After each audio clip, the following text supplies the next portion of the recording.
because we're live right now. Works for me. So one of the things I do, which I'm shocked by this, I was just saying, like, Syracuse is light years behind Rochester, in my opinion, in the restaurant scene. We don't have anybody that's doing a proper chicken cutlet sub at any deli or Italian sandwich, like, or pizza shop in town.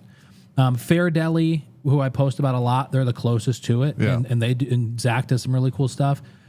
But you'd think, like, in my opinion, that should be like 101, and it's not. As a matter of fact, after I visited you, I wanted to do a pop-up at a spot here, and so I convinced friends of mine who own a food truck to do a pop-up called the Cutlet Boys, and they did chicken cutlet subs, and they sold out 2 nights in a row. Oh, wow. Because people in Syracuse want that shit, and it doesn't exist anywhere. But with just the limited time, like the limited knowledge I have of the Rochester food scene and restaurants I've seen online, there aren't really many other people that are doing chicken cutlet subs out there. They're not at all. Why is that? I don't know.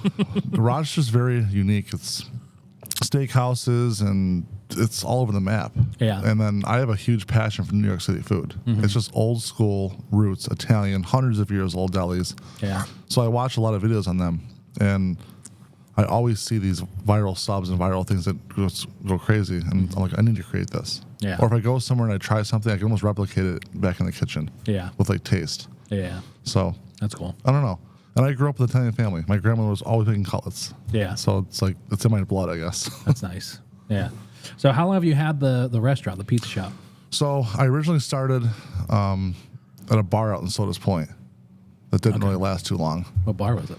Abe's Mai Tai Tiki Bar. Okay. Next to Captain Jack's. Yeah. Yeah. Yeah. I'm familiar with Captain Jack's. It was nuts over there. Is that one of the ones that Captain Jack's absorbed in now? Yes. Okay. Yep. And then I started Capone's in Webster. It was more bar, sit down. Okay. Overhead was huge. It was too much. Yeah. The 2 a.m.s, the fighting, the rent was huge there. Mm-hmm. So I wanted more traditional. And my father always wanted a pizzeria deli shop. That's cool. So it was kind of like a surprise for him. And he ended up passing away 6 months before it opened. Oh, Jesus. Yeah, on Christmas Day. Go figure. Holy shit. Yeah. So it's just been a passion of mine. I just want that old school just flair. Yeah. Just I don't care what it costs, just do it. Yeah. That's cool. Yeah. So how long did you have it open in Webster? We were there for about 2 years. Okay. Yeah. Wow. And then did you go straight from that into this location? Yeah, we actually had both going at the same time. Oh, wow. Yeah. Jesus, how was that? It was a nightmare. Yeah, I bet. And then we just secured a second location in Irondequoit, New York. Oh, really? Yeah. That's cool. It's been on the download for about 6 months now. So it's a really good spot. That's awesome. And I'll release that at some point when we're going to do that. Yeah. So that's cool. yeah. Same thing like Pete. It'll be the same thing, but I'm going to kind of tone it down and just do more just what sells good. Yeah, for just, sure. I don't need 1,000 garbage plates and mozzarella sticks. Just get rid of the junk. Just keep it wholesome and just homemade. Yeah, for sure. Wait, do you have garbage plates on the menu right now? I do. Oh, shit. I didn't know that. I have them. We have actually a really good meat hot sauce. Really? Yeah, we're open till 2-3 in the morning, Fridays and Saturdays. Wow. Yeah. Yeah, that's awesome. That's crazy. So we sell quite a few of those, but I don't want that late night anymore. It's just Yeah, the pain in the ass. yeah. Because breakfast, we did breakfast for a while too. Okay. But me getting up at 5 in the morning and going there, working all day because I have a construction company. Yeah. So it's like I'm all over the map. Yeah. So I'm hoping that this restaurant thing takes off and it could just be that. Did you say you own a construction company? Yeah. I have a landscape design company and snow plowing. Jesus Christ. So I've been up for the past 2 days pretty much. How the hell do you do all that, dude? I don't stop. 120 hours a week.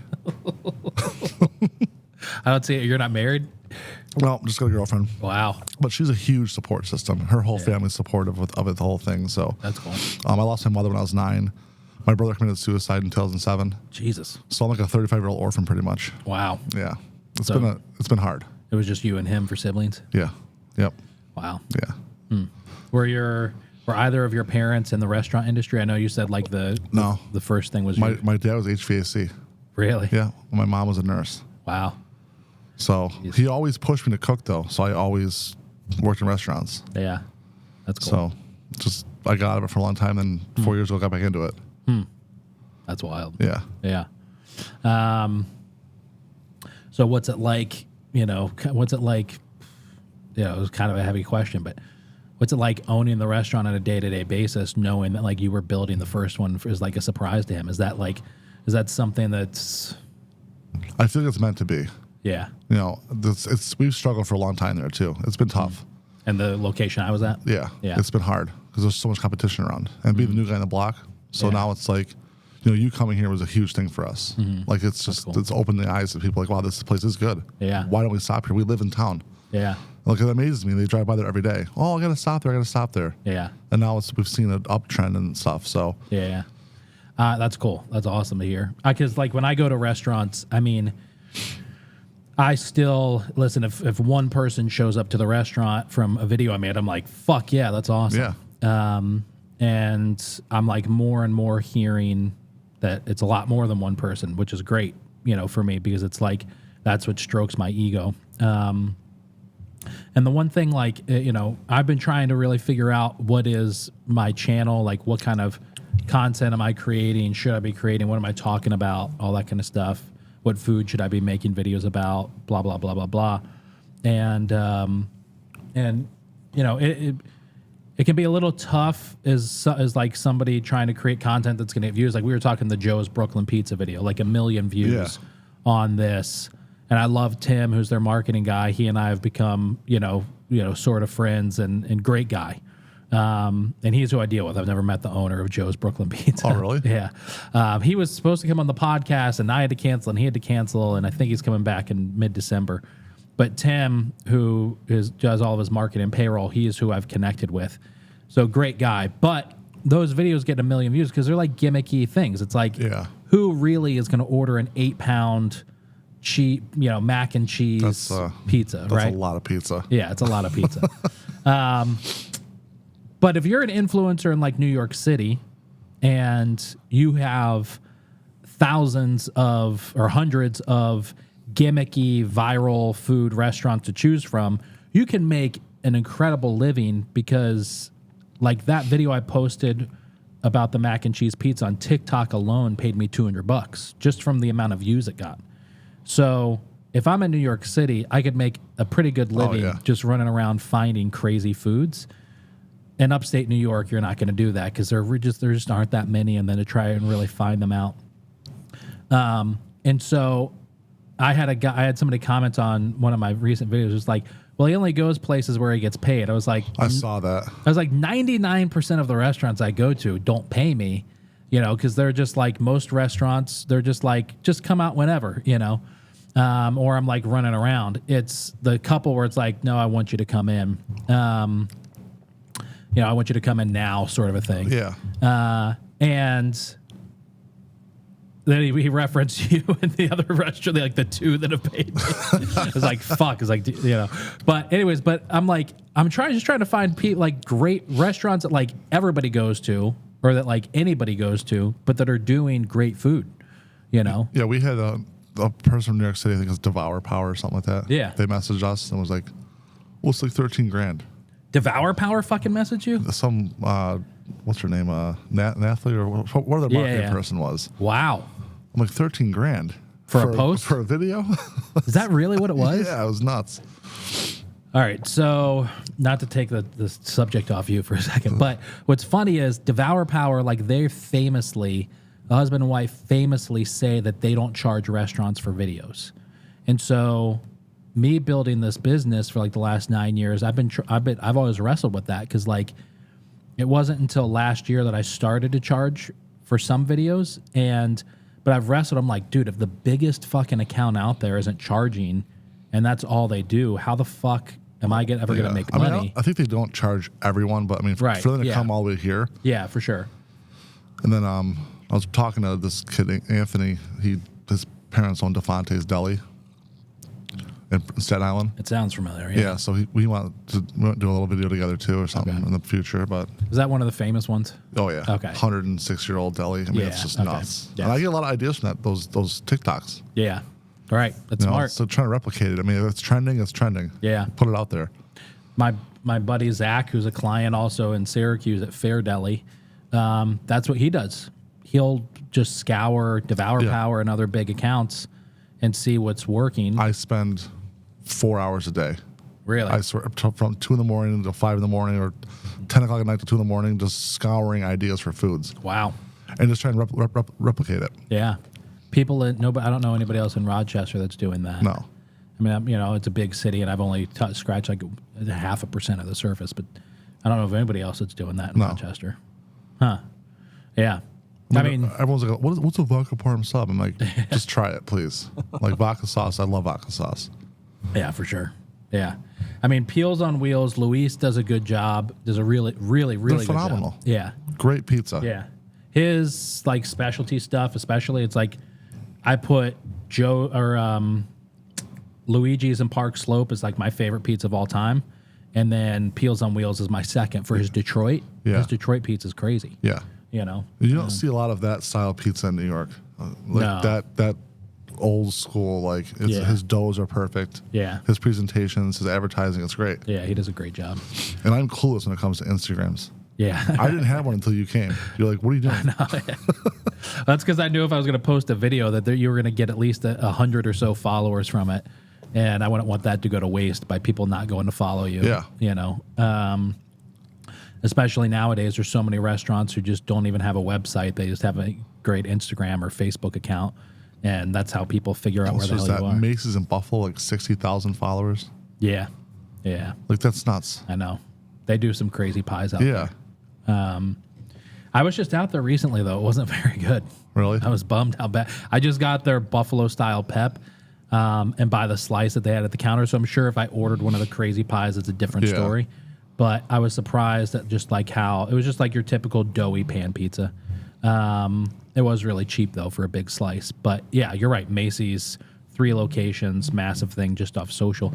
Listen, if you run your social properly, especially nowadays, it can completely change everything for you. Yeah, and I have no clue how to do any of it. Yeah. And I do all my marketing myself. I try to. Yeah. Like mostly on Facebook and stuff. But I've realized there's a broader spectrum that I have to reach out to. So I'm curious as your mindset on this because, all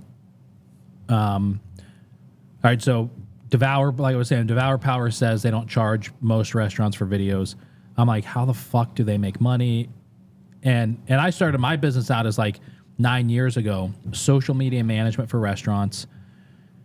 Met a restaurant owner who was going out of business, and I was like, man, I left that meeting. I was like, I wish I could had an Instagram account to post and get 50 people to her door. And so that's when I started my Instagram account, and that was 7 years ago. Yeah. And so all this time just like posting and taking it seriously for the last 2 years for like the content side, like videos and shit. But I'm thinking to myself, all right, well, how do you make money? Because the marketing side, the content creation side of the business is fun and there are customers there for it, but it's also fickle. Like a customer, I could be with a customer. I've been with a customer all year long. And then now in December, they're like, hey, we're going to let you go because we're going into January and February and we don't have the business for it. So it can just change like that. So I'm like, all right, how do I get more stability? And I don't know how because fucking Devour Power saying you don't charge for videos. So I interviewed a content creator out in Las Vegas Phil, and he's got 500,000 followers on every platform. And I was asking him in the Zoom call, like, hey, how do you do it? Like, how do you make money? And he was like, I make money the same way you do. Social media management for restaurants is like 80% of it. Yeah. And then, 10% of it is like restaurants, maybe 15% is restaurants pay me to come in and make videos for them. And then the rest is like views from YouTube or TikTok or some big brand deals like Raising Cane's hires them, pays them $10,000 to go do a video. Shit like that. I was like, okay, so you do charge restaurants. So that's why I kind of like Travis, who was here with the mustache. That was Travis, by the way. That's why I was like, he kind of took over the booking for me. And I'm like, I don't want to just go charge every independent restaurant. Like, I don't think you should have to pay for me to come out no matter what. So it's like, look, I've got a list of 50 restaurants, 100 in Rochester. If you reach out, your food looks good, you're going on the list, but in order of when we find you. And then, but if you have something where it's like, actually, I've got a promotion, I need help next month, you can pay and we'll come out. And I think that's fair. You got to pay to play, though. That's the whole thing. Like, nothing's free. Like, you have a living, you have a family. Right. Like, you got to support that. Like, thank you. Can you say that one more time? You got a family, you got to support them. You're right, though. You have to make money. Yeah. You know, it's not like you're nothing's free. Yeah. I mean, your time editing that stuff, I can't do it. Yeah. So I started with 10 followers on Instagram when you first came. I have 600 now. Not a ton. Yeah. But those couple little videos just did so much. That's crazy. All right. So I just said all of that to get to this point. You had me come out. You had America's Best Restaurant premiere before that. You had Empire Plate. You had me, and you had Alicia come out. I hope I'm not blowing up your spot. No, but you're fine. Most of my listeners here are restaurant owners. So I'm curious, why have you spent all that money on those type of videos? Because I don't know of many other restaurant owners, at least in like Syracuse and Rochester, who are doing that. I have a product. I believe it's good. Mm-hmm. And them coming out here, making those videos, it's going to cost me some money, but look at the people I'm reaching. Mm-hmm. Thousands and thousands of doorsteps. People, I had a family come here from Horseheads on this last Sunday. They drove here. Holy shit. Just to have our sandwiches. Wow. They saw you online. Oh, really? Yeah. That's awesome. We saw you local. We had to come here. We had to drive. They drove 2.5 hours. They got here right as we opened on Sunday, 11 o'clock in the morning. Jesus. Yeah. I hope they like the food. They loved it. But just, seeing that's huge. Yeah.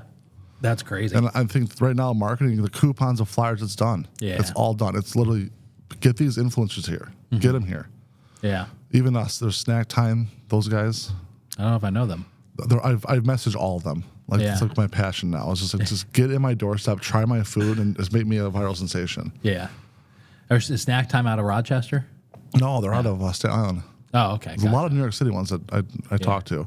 Yeah, but they're expensive, right? Yeah, they are.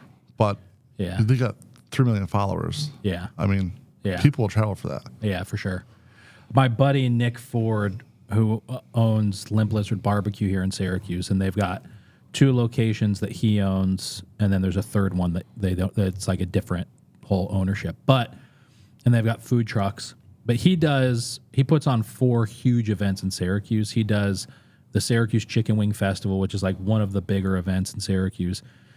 And then this past year, he started a pizza pasta festival.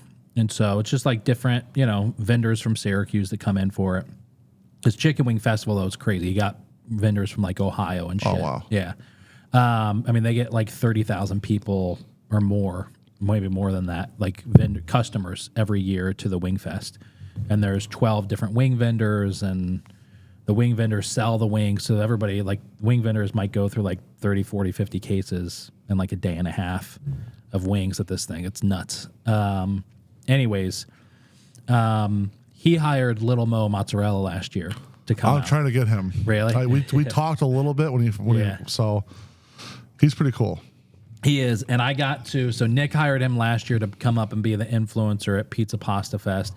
And me and Nick went down to New York City for a day, and I was running around doing like my thing. And then I met up with him at Luigi's in Park Slope and got to film like Little Mo and then Gio from Luigi's doing like a promo video for Pizza Pasta Fest. I love him. How we doing? Yeah. It's nuts. But he charges, last year it was $5, this year it's $10,000 to make an appearance, People will come for him. Yeah. Yeah. I don't know. That's the thing, like, I'm trying to figure out. It's like, how many people are showing up because like at some point it's like, all right, now we're talking money. We got to figure this thing out. Yeah. Is it worth it? Are we going to get X amount? I don't know what that dollar amount is where it's like, okay, now we got to figure out, is it worth it? Well, I look at everything he posts, he's getting millions and millions of views. Yeah, for sure. And it's getting spread everywhere. So it's not just the views, it's the 3,000 shares. Right. Yeah. That's a lot of doorsteps. For sure. Yeah. You're right. It's all advertising, marketing. It's like the same old school sales numbers. If you knock on 100 doors, 10 people won't shut the door in your face, and hopefully you can close 2 or 3 of them. It's the same thing if you're looking at a billboard or, Instagram video. But people will flock for food. Yeah. Yes, they will. That's all you see on TikTok now is food. Yeah. That's it. Without a doubt. There's less naked girls on there now. There's more. There's more food. For sure. I remember when I first started this business, 9 years ago, one of my clients who I'm still with today at the Market Diner, I asked him, because I was always obsessed with like a recession's coming. And so I had asked him like, what's the plan? And his response was, listen, in '08, we really weren't affected because people might not go to the movies. They may not go on the vacation. But going out to eat is always their entertainment. You know, if they find the viral TikTok video and then go to the restaurant and spend the $30, like that's their going out to the movies nowadays. Yeah. Well, now it's like making sure that it looks just like the videos. Yes. And it's like perfection. Like it's like if the bread looks too burnt, throw it out. Yeah. If the color's too dark, throw it out. Yeah. If it's not layered right, just remake it. Right. So there is some trial and error there. For sure. Yes. I get that. I've gotten that text from people before where they're like, hey, we saw your video and we went there and it didn't really look the same. Do they make food differently for you? It's like, yeah, probably at some places. Well, it's like McDonald's. You see a Big Mac on the TV, it's not the same when you go there. Yeah. But at least try and replicate that. Like there has to be a wow factor when you're doing these videos. Yeah, for sure. And you amplify that pretty well, I think. What do you mean? Like just how you, like the sandwich, just how you edit it and just the cuts to this, the steam coming out. Like, and you're natural too when you like the food. Yeah. If you don't like it, I've seen it, you'd be like, they're good. They're good. But it's not like a holy fuck, this is amazing. Yeah, for sure. Yeah. Yeah. I mean, there's definitely that. I get that. There's been a couple places I just haven't posted the video. You know, there's a restaurant who paid me, you know, the $500 to come out, you know, 2 or 3, 4 videos. And the first dish, I was like, fuck, this isn't good. And it wasn't even just like, I can kind of say like, hey, I don't love it, but you should try it out video. It was like, fuck, this isn't good. And I went through the 4th one. I was like, maybe there's some redeeming shit here. I filmed the shit while I was there because I didn't know. And then I was sitting there and I was like, I'm sorry. Here's $100 for the food. I apologize. You know, I can give you my opinion on it if you want to, but I just can't put this video. I just don't like it, you know. But that could work for that guy too. Maybe it's like, okay, maybe I should fix something. What's going on? Why is it not right? Yeah. I don't know. How do you fix? I owned a ghost kitchen with my buddy Nick for 2 years. I was pretty adamant about like, I want to know from other restaurant people, like, and there was a couple people I'd tell them in the beginning, like, don't come out and try the food yet. You know, like I don't like it's good, but it's not great. I don't want you to judge me on it. How do you feel about that? Do you want people to give honest feedback? Absolutely. Okay. I can't succeed without criticism. Yeah. I need that. Yeah. Tell me it sucks. What makes it suck? Then come back next time and it'll blow your mind. Yeah. That's interesting. Yeah. I'm not afraid of criticism. Yeah. Hate me all you want, but the more hate, you learn from that hate. Yeah. I don't view it as like being afraid of the criticism as much as I view people who make food for a living as like some version of a craftsman and an artist. Like Capone's isn't fine dining by any stretch of the imagination. No. You're not trying to be fine dining either. But I can go into Capone's or like this fine dining restaurant I just went to in Syracuse and be like, okay, fine dining restaurants judged under different standards than Capone's is, right? Yeah. But I still think that the both of you, it's like, all right, Bryan has spent hours online figuring out what is working for other restaurants similar to his on social media. He's come up with the recipes. He's created the food to look like it, to taste like it, to be like it. Like there's some level of artistry in there that you've put into it. In my view, I talk to a lot of like high-end chefs who are like, we're not fucking artists, we're craftsmen. Like we're just showing up and going, you know. But I don't know. I just have more respect for somebody who's like making shit like that. So in my head, I don't want to walk in and be like, oh, I would have tweaked this because it's like your interpretation of what it should be. Yeah. Now don't get me wrong, some food just fucking sucks. And, it does. But for the most part, if like your food's pretty good, like in my head, I'm like, all right, you've got it dialed in. It's not up to me to sit there and tell you like, hey, you should tweak this. You know, now it's keeping that same profile of flavors. So every time it's the same method when you make it. It's the same spread. It's the same everything, like a conveyor line almost. Yeah, for sure. Yeah, you do. Consistency is key. And our bread too. You know, no one else gets that bread in Rochester. That's wild. They do not sell to any other restaurant but us. That's wild. You can go there and buy it. Yeah, but they will not There's no other vendors. Damn. Did you have to like pay? You have to pay more for that. I do pay a little bit more, but he brings it twice a day. Wow. His equipment's 100 years old. Holy His shit. ovens, everything about it it's you walk in, it's like going back in time. Yeah. Like where are you gonna find it? There's nothing like artificial. There's no preservatives. It's just natural, good bread. I have one option of bread. Wow. I don't need 9 different breads. The cheese bread, the jalapeno bread, the this bread, the wheat bread. Like no, you're gonna get this bread. That's all you're gonna get. 6 or 12 inch. That's awesome. Yeah. I mean, I'm not just saying it because you're sitting across from me. I can't stress enough. Like, I cannot find that. And I've been longing to find like a great chicken cutlet sub somewhere, and I haven't found it anywhere. Yeah, like we started doing porchetta, slow roasted tenderloin. Oh, really? With all the crap on there. I saw that online too. Yeah. So just trying to create these things, it's time consuming as all hell. Yeah. All right. So what's the most, like, what's your number one selling thing? The big Milanese. Yeah. Is it? Yeah. That's cool. We went from, I think, 100 loaves of bread a week to almost 200 loaves of bread. Jesus Christ. Yeah. 2 cases of chicken to 7 cases of chicken. That's nuts. Yeah. Is it more, like, of the whole menu, is it more pizza? Is it more wings? Is it more subs? It's a really balanced ratio. Yeah. Like my numbers are pretty much the same every week. Wow. $1,000 difference usually. Yeah. Yeah. All right. So out there, is it mostly delivery? It's third party. Really? Everything is Grubhub, Uber Eats, DoorDash. Yeah. But we have a lot of people that call in. They just want to come in for the experience. Yeah. Yeah.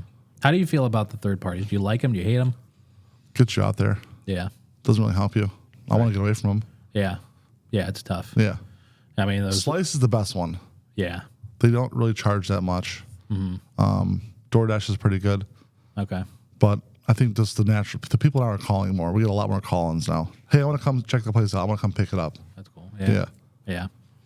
The 30%, 20%, 30%, whatever one you're opting for with those companies, that can be brutal. Yeah. Well, I jack it down on bare bones. Yeah. I'm like I don't really do a lot of marketing. Yeah. With them. Yeah, I don't think it's worth it. No. You sit home and order a sub for me, it's gonna cost you $45. Yeah. Yeah, it's like, stupid. Yeah, but there are people out there who pay it. Yeah. I've done it 1,000,000 times. Yeah. There are people who are just like, I want this and I don't want to leave, and the convenience factor. No. All right, so do you run your own delivery guy, or is it just third party? I don't do much delivery at all. Okay. Like we get so much walk-in traffic. Which is good. Mm-hmm. Like we'll turn deliveries off or on. We do, I don't know, 10 deliveries a week maybe. Okay. That's how little we do. Yeah. You mean just yourself? Yeah. Okay. Yeah. Everyone just wants to come in there. That's the nice part. That's cool. What's that neighborhood like in Penfield? Is it like bland? Is it? It's very just quiet. Okay. And you got 9 pizzerias surrounding me. There's a Italian cafe behind me. There's a Mark's Pizza in front of me. There's like 5 other ones on the road. Yeah. So, but no one else has that quality sandwich. Yeah. Yeah, which is crazy to me. Again, crazy. We have a Jersey Mike's now. Oh, really? Which I don't mind them. Yeah. Some of their sandwiches are pretty good. Yeah. I haven't been to a Jersey Mike's in like 10 years, I don't think. Yeah. But you're not getting cutlets in Rochester like that. That's crazy. Some restaurants you will, like high-end restaurants, you'll get those. Yeah. But I mean, most places it's chicken tenders in a deep fryer in a sandwich. That's all you're going to get. I was just at the pizza shop, actually, and I did some videos there. And I was honestly, it was like, there's some places where I look at the stuff going, I'm like, fuck. It was like, this looks okay, but it doesn't look like, holy shit, this is going to wow me. And I was surprised how good it was. They put passion down there. Yeah. I give them credit. Yeah. Because that building is expensive rent. Oh, I'm sure in that plaza. Stupid. Yeah. That's right. They're considered Penfield too, aren't they? Yeah. It's funny. Like I was there visiting you, and then Chick Magnet, I had no idea it was right there. Those guys are wild. And I was there like the day before I was at your place. I was like, fuck. So I was telling him, I was like, yeah, I'm going to this place called Capone's in Rochester. Have you heard of it? He's like, yeah, it's across the street. I was like, you fucking kidding me? They come in all the time. That's what he said. Yeah. He was like, yeah, I'm there a couple times a week. And I was like, I'm supposed to be there like tomorrow. He was too. He showed up the next day. Really? Yeah. My girlfriend was like, that's Chick Magnet. They're over there. That's funny. Yeah. They just get pizza or wings or whatever else. Yeah. Solid tenders there. Just, yeah. You're a tender junkie. You know, I'm not, but for some stupid reason, I thought who has the best. I was like, I'll make that video. And then there were so many comments. It was like, I have to fucking. I'm a Tully's guy. Really? I don't know what it is. Yeah. There is something in there. I edited it out of the video because now I'm to the point where I don't want to get sued. And have you ever seen the movie So I Married an Axe Murderer? No. Mike Myers from years ago. There's this funny, he plays like so many different characters in the movie, and he plays his Scottish father in the movie. And there's just this stupid part where like the cousin has this huge head, and so the dad's just like riffing and going off on like, we call him Sputnik, looks like an orange on a toothpick, shit like that. But his dad is like, one of the jokes is, there's something about KFC. The Colonel puts this addictive chemical in it, makes you crave it nightly. And I said that line in the video, and I was like, if I put that out there, I'm going to get fucking sued. So I took it out. But there is something about Tully's tenders where it's just like, fuck. Like a few times a year, I'm like, I need to have a Tully's tender. Yeah, and Chick Magnet's good. Their brine is different. Yeah. I liked theirs, but I think, and I already filmed it, I have to put the video out. In my opinion, the best that I've had so far, I haven't been to a lot of places in Buffalo. The best I've had so far is Chicken Out. Chicken Out is... I've had them once. They're over in Henrietta, aren't they? They're in like Rochester proper. Or maybe I'm Chicken Out. So they're one of the ones that popped up during, they win like best fish fry in Rochester almost every year. Huh. What's their address? They're on Charlotte Street, right in Rochester. So like just outside of downtown. And they do a great job with like their social. He's got like 50,000 followers. Really? Yeah. One location? One location. They started out as just like pop-ups and food. They blew up during COVID. I forget if they started during COVID or right before COVID. But they do these massive tenders like Chicken Out. I don't think they're as big, but they're pretty fucking close. Crazy brine, incredibly crunchy breading. Sticks to the tender, which is hard to do, when you're breading it like that. Yeah. But then the biggest difference for me between Chicken Out and Chick Magnet is Chicken Out seasons them, and when they come out, and I don't think Chick Magnet did. Still an incredible tender. That seasoning is huge because that little bit of grease, it sucks that flavor into the chicken. Right. So Chicken Out will go in with like, they have 3 different dry rubs they'll put on when it comes out. Different heat levels, and then you can even do them like stung, where like then they do honey across the top. Huh. They make all their sauces in house, which I know Chick Magnet does also.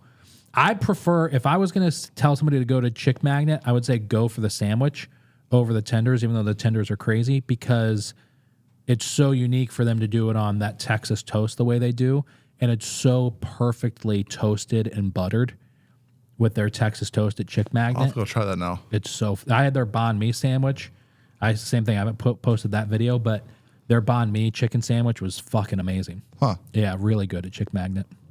But that was the first time I walked into the restaurant, and I didn't give them any heads up and that I was coming. I didn't ask for anything. I was just going to do the review. And if I'm doing like an official review, I don't want to like, show up and be like, hey, give me free food. Yeah. Because I'm trying to be, unbiased. But I walked in, and I forget his name, but the owner was like, turned to his staff. He was like, look alive, he's here. The Portnoy tenders. Yeah. Anyways. But Tully's is really fucking, their buffalo is really good. Yeah. Yeah. I made the mistake of going to Country Glazed. Never heard of them. Is it Country Glazed? Yeah, the place in Rochester, it's like ribs and chicken wings. Country Glazed. Is it fucking Country Glazed? There's so many in the city. Country something. They were fucking awful. And it's sad because like there are so many people that told me to go there. No, I'm thinking that Country Glazed is the fucking Country Sweet. Oh, Country Sweet. Country Sweet. Yeah. Yeah, I saw that video you posted on that one. Yeah, those were. I was surprised how bad they were because like so many people were telling me to go there, but they weren't good. People don't know what real good food is, I don't think, anymore. Yeah. If you're used to just city down home cooking, I mean, yeah, it is what it is. Yeah. But it's the craft that's put into it. The profiles. Yeah. How you layer it all comes together. All right, so tell me about Rochester meat hot sauce. Is this something where it's like, in my head, it's so popular in Rochester. In my head, like every family, like every grandmother had their own Rochester meat hot sauce. I don't. But talking to people, they're like, no, nobody made it at home. No, like I can't even put garbage plate on our menu because it's patented. Yeah, right. Yeah, that's right. We get in trouble for that. Yeah, but everyone's got 9 versions of meat hot sauce. Yeah. It's either no flavor at all, meat and water, or it's too hot you can't even eat it. Okay. Or it's like sludge. Yeah. So what do you call yours on the menu? Patriot plate. Okay. Penfield Patriots. Is there anything you create different about it, or is it just a standard plate? I actually use adobo. Oh, really? Sazone. Okay. In my meat hot sauce. Oh, nice. Has a yellowish tint to it. Okay. But it's just a different profile of flavor. Yeah. I don't need all the cinnamon and 9,000 cloves and I don't want that. Yeah. Do you do home fries or fries? Home fries. Okay. Yep. Yeah. And then our mac salad's in house. Okay. But it's not just there's onions and celery and carrots in it. It's not just a traditional noodle with mayonnaise that most places have. That's the thing I just can't, like, I've come to appreciate a plate, but I just can't still. It's not something that I'm going to be like, oh, fuck yeah, I want a plate. People are hostile over plates. Yeah. I know. Like it's the late night thing. Yeah. I'm going to do a video next year on the best plates in Rochester. And stop by. Yeah, well. Just give me notice. I'll put the spread on. Yeah. So everybody, I think for the most part, the consensus that I've heard from the most amount of people is that it's Dogtown. Dogtown is great. Yeah. Somebody said they changed hands recently and it's not as great, but for the most part, everybody's told me Dogtown is the place. Yeah. Yeah. There's not Nick Tahoe's. I don't know if they're still open. Yeah, they're still there. Yeah. We were there. I was there earlier this year doing a thing for Visit Rochester, and Tahoe's was one of the stops that they had planned out for me. And we were there, and it was like torrential downpour. And we're in that building, and all of a sudden, water just starts pouring through the light fixture. Absolutely. And I'm like, what the fuck? That sounds like that's Rochester. And then talking to the owner, like we knew, like he vacations where my in-laws live, in like Boonville, which is like middle of nowhere. Yeah. And I was like, holy shit! But it was just like he didn't charge us for the food. And I was like, no, I want to pay. Like, Visit Rochester is paying for it. And he's like, I said no. I was like, Jesus fucking. Oh, yeah. Like, okay. I mean, he made a great living off garbage plates. Yeah. It's crazy. It's just, I don't know. Yeah. But it's even like he made a good point because we were talking to him a little bit about it. And that is like, yeah, they have it trademarked, but that's only as good as your willingness to go after somebody for it. Yeah. Like if you don't want to pay for the attorney to sue everybody. Yeah, are you going to sue one small restaurant? Right. What do you need to get? Nothing? Yeah. Like they're going to stop calling it a garbage plate. Okay. Yeah. So what? Yeah. So his meat hot sauce recipe is all over the internet too. You can find it anywhere you want. Oh, really? Yeah. Yeah. That's interesting. It's I'm surprised how many places have a plate on the menu out there. A lot of people do. Yeah. Yeah. So anyway, I think next year I'm going to do some version of it's probably going to take me an entire fucking year to go through all the different plates. Every restaurant you go to has garbage plates. Yeah. That's crazy. All the chains, all the pizza chains. Yeah. I mean, I'm surprised White doesn't have a garbage plate yet. No, that's true. That's something they do. Friends of mine were just out there and went to Tom Wall's and had their plate. I love Tom Wall's. Really? Their burgers. Is that a chain out there, or is it just like a local spot? It's a local chain. Okay. Yeah. But that's Bill Gray's and Tom Wall's are both the same owner. Oh, is it? Yeah. Ah, I didn't know that. Yep. Okay. I've been to Bill Gray's. I like Bill Gray's. Yeah. I love Shaler's. Shaler's is up on the water. Yeah. That's a cool spot. The banana milkshake out there is really, really, really, really good. I just watched it this morning, actually, and I was craving milkshakes and garbage plates. Yeah. Yeah, that was really good. I don't know, man. And I haven't even explored like the higher end restaurants in Rochester that are just open for dinner. Because I try to be home by 5:30 for our son. Yep. But so I haven't even tapped into that side. You go to Nosh? No, I haven't. Try that. Because that switched. I know. Yeah. The tomahawk steak there. Really? It's unreal. Yeah. I forget his name, but he who owned it and then he sold it a couple years ago.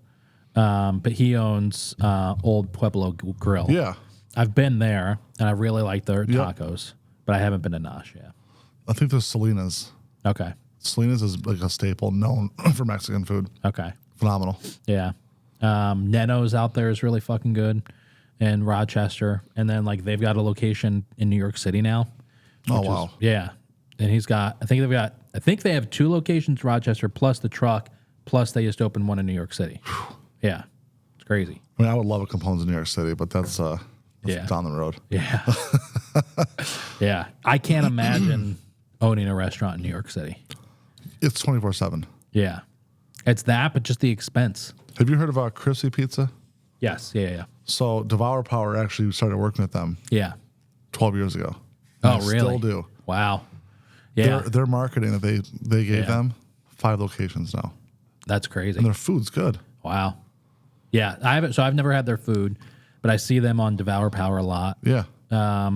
I've come to, because I'm like such a fan of Devour Power's content, and I mimic some of their stuff with like the similar style videos with some stuff.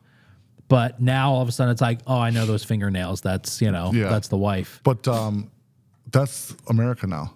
That's a 45-second video. Yes. No one's attention spans. Yeah. No one wants to watch like America's Best. Yeah. 18 minutes. Yeah. I'm gonna scroll through the whole thing. So what made you want to sign up? They reached out to me. Yeah. And they said that they saw that I had a lot of Google view traction or something. I don't know what their algorithms what they use. Yeah. I thought it was a TV show. Yeah. Right. Oh, the Food Network might pick it up. This might be this. We have all our followers. I go. Yeah. So I'm like researching. I go 5,000 YouTube followers. Yeah, I know. 20,000 over here. Yeah. I got nothing out of it. Yeah. Oh, really? And I was pissed. Yeah. Yeah, that's rough. Yeah. Their thing is, that's the one smart thing they do, because I've watched, and because they've hit up a lot of restaurants in Syracuse, and the restaurants in Syracuse too, I think like the videos they do around here, I think they just suck. And like they don't suck. It's just like the host's personality doesn't really come through. You can tell he's kind of like rushing through. My guy was pretty cool. Was he? But it was very rushed. Yeah. What's it like behind the scenes? Do they spend a lot of time with you? No. Really? They got there late. It was just the host and the camera guy. Okay. Oh, really? That's it? And they do it backwards. So they do the interview first, then they cook everything, then it sits out for an hour. They try and refilm with lighting. It's like, come on. Yeah. Yeah, it's not going to look good. Your videos, the steam's flowing out of the sandwich. Yeah, right, yeah. Their stuff, the food's sitting there for an hour. Yeah. And they're gone. Yeah. 2-3 hours, they're done. You were great to work with, but I was like, fuck, where am I going? Yeah. You guys had everything ready, go. Yeah, it was all right then. Because of freshness. Yeah. Even the other girl that was here, she's like, this is not your first rodeo. I was like, I streamline it all. Yeah. You're starting with this. You walk in, wings are dropped. This is going on, and just get out. That's hilarious. America's Best Restaurant there, I thought the 2 things that they do that I think are really smart are, and I don't know if they did it with you, but one is they're supposed to give you like 300 pictures when they're done for you to keep and use. Never got it. Okay. The second thing they're supposed to do is they send out press releases to every major newspaper, TV station, radio station in your city beforehand, like as soon as you sign up, that says, hey, we just named Capone's one of America's best restaurants.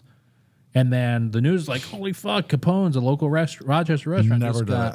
Yeah. Never did it. And that right there is not like that and the content, but especially the press release is the biggest thing, because if Rochester's different, but in Syracuse, let's say our local newspaper runs an article about a restaurant, it gets 25,000 hits on their website, which, maybe that's 200 customers in your door. That's 200 customers in your door. And so, and that's what has happened around here. Like when they send the press release out, like Angry Garlic is one of America's best restaurants. it blows up because like the news is like, stop the fucking presses. One of America's best restaurants is Angry Garlic. Yeah, I wish that happened to us. Did not. I got no traction out of that at all. That sucks. Yeah. Yeah. Yeah. I mean, the only thing you can really do is just like put the video on your website, pin it to your Facebook. That's what we do. You know, people go, at least it's some sort of a commercial for it. Yeah. I was supposed to get like stickers for the window too. Okay. Like, oh, we were here. No, not happening. Yeah. I've decided, well, I've talked about doing it, but we haven't done it yet, is basically just copying their model and doing New York's favorite restaurants. Yes. But then we were only gonna charge like $850 for the video, instead of $3,000, because I refused to pay him. Really? Oh yeah. Really? I gave a deposit once it was all done. Like, hey, we gotta finish payment. I go, I'm not paying you for what you gave me. I got a 15-minute video, no advertising, no nothing. That's correct. Like these cheesy little posts on my page. Oh, we're coming to town. We're coming to town. Yeah. Here's a big launch. That's a big ask, because what they do is they ask for access to your Facebook page, right? Yeah. And then they go live and make these posts. That's a huge ask to hand over access to your Facebook page. It like is. that, because you don't know what the fuck they're going to do with it, or what, God forbid, they screw up and post about somebody else's restaurant. Yeah, so I ended up settling for like half. Okay. Yeah. Yeah. But still a lot. Yeah. It's difficult to try and make money doing this, because at the end of the day, like, it's worth it, it might be worth it depending on like how many people show up, but it's still just an incredible amount of effort. Well, you have good traction. Like you get a lot of positivity. Yeah. You're not getting bashed or all, this guy, fuck this guy, he's this, he's this, he's this. Yeah. Like, you have a genuine good following. Yeah. And it was pretty wild. Yeah. I don't know. I feel like I get bashed quite a bit. Hundreds of people walk in. Oh, we saw the local guy, eat local guy. Yeah. Yeah. You guys just did this. You just did this huge like charity thing for Thanksgiving, right? I do a lot of charity work. Yeah. Yeah. Tell me about the Thanksgiving one. This is the third year we've done it. Okay. We had 200 something turkeys we donated. Holy shit. Yeah. I mean, it's heartfelt though. Yeah. I mean, without my customers, I can't do that kind of stuff. Yeah. So to see a line of people out there, and those are heroes, those people. Mm-hmm. They have the balls to wait in line for 4 hours for a free turkey to feed their families. That's crazy. So we get tons of coverage from that, but it's no one does that. No restaurants spend any money. That's wild. Like, I'm not afraid to. Yeah. I mean, you have to spend it and do something good with it. Right. Don't buy a vacation house somewhere. Don't be traveling all over. Don't be wearing Gucci shoes in the kitchen. Just give it back to the community. What makes you what got you started in doing that? The comfort, seeing people just happy. Mm-hmm. With my other industry, if I make a wrong move, you're bashed, you're hated on. You're never on time. You're never this, you're never that. Yeah. But cooking, it's like, wow, this is great. Yeah. There's always a smile on people's faces. Yeah. Everyone's happy. That is true. I didn't think about that. Yeah. Huh. There was a restaurant owner, the Market Diner, during COVID. He stepped out of the restaurant, kept it going, but he started doing lawn care. He just loves doing lawn care. Oh. And I was doing built his website and social media for him that first year. And yeah, you're right. I would see some of the DMs where it's like, you're 5 minutes late, Yeah. Or maybe it wasn't that, but it was like, it's 8 o'clock in the morning. The plow guy's not here. Yeah. He's horrible. I'm calling the news now. Yeah. Like, come on. Yeah. There's shit that's going on. Horrible. Yeah. The snowstorm affects everybody. Everyone. And we do a lot of lawn care and a lot of snow plowing. Yeah, really. But that's restaurants. Yeah. So I'm hoping that I can generate enough income to just get rid of it and just focus on restaurants full time. Okay. Yeah. I'm there 7 days a week. At the restaurant? Yeah. Yeah. But I'm also trying to run the other business too. Yeah. It's like, how do you do it? Just wake up. Yeah. Don't care. If I don't kill myself now, I'll never make it. How old are you? I'll be 37 next month. Wow. Jesus. Yeah. And I worked for myself since I was 20 years old. Damn. What's who do you look to for motivation and inspiration and that kind of shit? Do you have anything? Anyone that's higher than me. Yeah. If they got it going on, I want to know everything about you. Yeah. Teach me. That's interesting. Teach me your wrongs. I'm not afraid to ask questions or say it. If I'm failing, I'll tell you I'm failing. I need help. What do I do? Yeah. Yeah. That's smart. Yep. Be humble. Don't boast, brag, and oversell yourself. Yeah.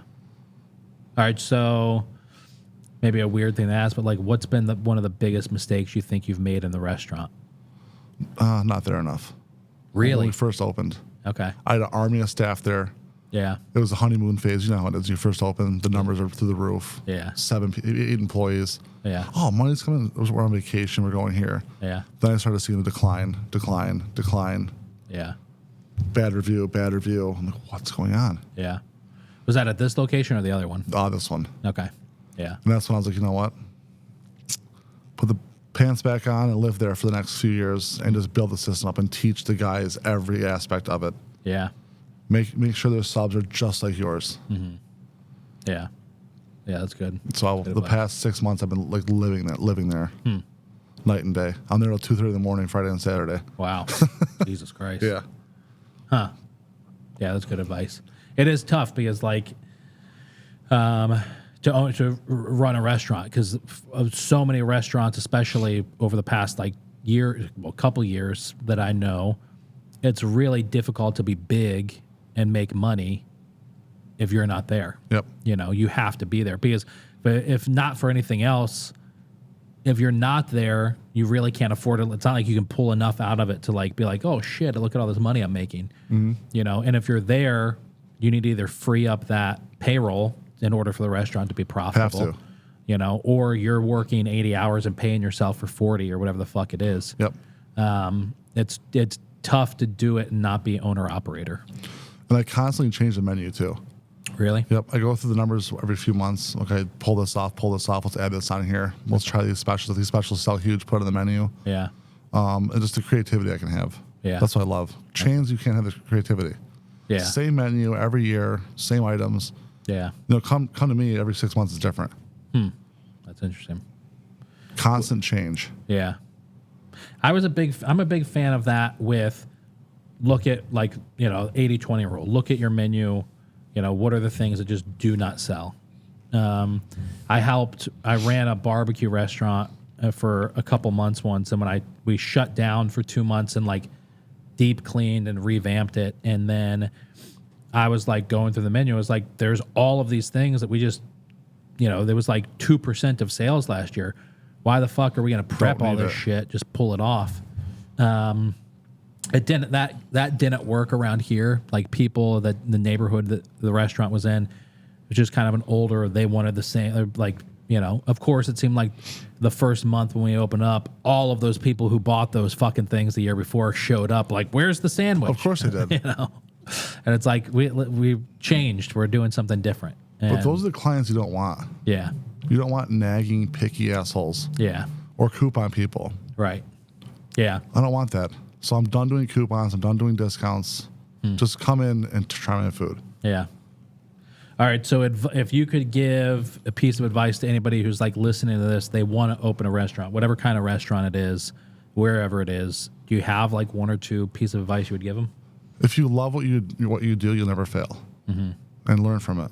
Just go all in. Yeah. You have nothing to lose. That's interesting. You can always get a job somewhere if it doesn't work out. Yeah. Or learn from mistakes. Mm-hmm. And put out good product. Yeah. Yeah. And don't take the money and be a hotshot. Yeah. Just live humble.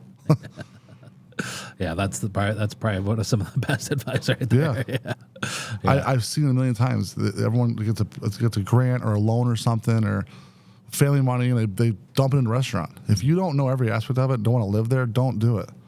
But if you actually love cooking, like me, I love cooking, so the money, I don't think about it. Yeah. I don't check the account. I don't check anything. Yeah. I'm there to cook and create. That's all I care about.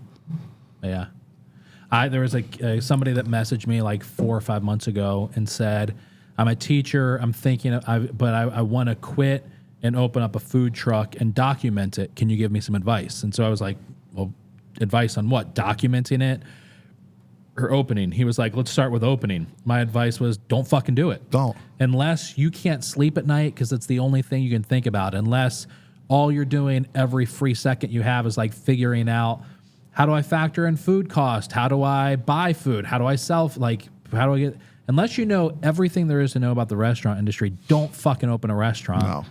because it's like that's exactly what you really have to go into it with. And the thing that pisses me off the most about the restaurant industry is, yes, there's such high failure rates, but the barrier to entry is so easy. The people can get a loan pretty fucking easily to open a restaurant. Oh, you want to open a restaurant? Sure. There's a ton of fucking pizza restaurants. Here's $250,000. Go open the restaurant. But they have no idea what the fuck they're doing. That's what kills them, is those paying that back. Yes. Like me, I do HVAC, heating and cooling. So we service our equipment. Yeah. I buy new and used equipment all the time. So everything I have is used, but it's paid for. There's no loans or credit cards or any of that shit. Yeah. Yeah. I don't own the real estate. Yeah. That's the biggest thing. Yeah. That is. Yeah. Don't buy the real estate. Oh, for the restaurant? No. Really? No. Oh, wow. Something goes wrong, bye. Close the doors. Okay. You're not stuck with a 30-year mortgage. Yeah, that's true. I hear that, but then I think of like Luis, who like he's worked up and bought his building now, and now Appeals on Wheels. Well, but you're right, it's different. Yeah, he's got a success. Yeah, for sure. He's got a proven system that works. Luis is also different than most restaurant owners out there. He's got a really unique product, really unique for the area, incredibly talented, incredibly passionate. He's like you, but on that side of the pizza spectrum. Yeah. It's different. There's very few people I know of that have like started out by maxing out a credit card and that have still made it work. And obviously there's always going to be a few, but there's a guy in town, Nick at Toss and Fire Pizza. That's how he got started. Maxed out a $5,000 credit card to get a wood-fired pizza trailer. And then today he's got 3 brick and mortar locations, like 3 or 4 food trucks. Yeah. He does like this massive thing at the fair every year. You just don't give up. Right. Just figure it out. Yeah. And just don't, like, if you're not doing good, just who cares? Yeah. Yeah. Just wake up tomorrow and start something different. Yeah. If I did my landscape business, I wouldn't be able to afford to live any part of my life. Right. Sometimes you got to beg and borrow. Yeah, for sure. Yeah. And it's just, I don't know. I'm hoping this takes off somewhere and I can franchise it soon. Yeah. But Capone's? yeah, I'd love to. Yeah. And just like the Panera of pizza. Yeah. Yeah. But good. Yeah. Yeah. Not the Panera concept, not the Panera food. No, just like, well, the price wise, like, we're not cheap. Yeah. And people complain a little bit, but then they come and like, oh, okay, well, this is actually quality. Yeah. Yeah. That's not a frozen chicken tender. Right. Yeah, for sure. Yeah, that's cool. Well, dude, thank you so much for coming out, I appreciate man. it. I had a great time talking with you. I'll be seeing a lot more of you. Yes. Yes. Awesome. Everybody who's listening, get out to Capone's out in Penfield. Check them out. I mean, you've seen the posts. I've got another one to still post, but yeah. That'll be the good one too, I think. Yeah. Yeah. Awesome. Thanks, man. Thanks, man. I appreciate you. Yeah.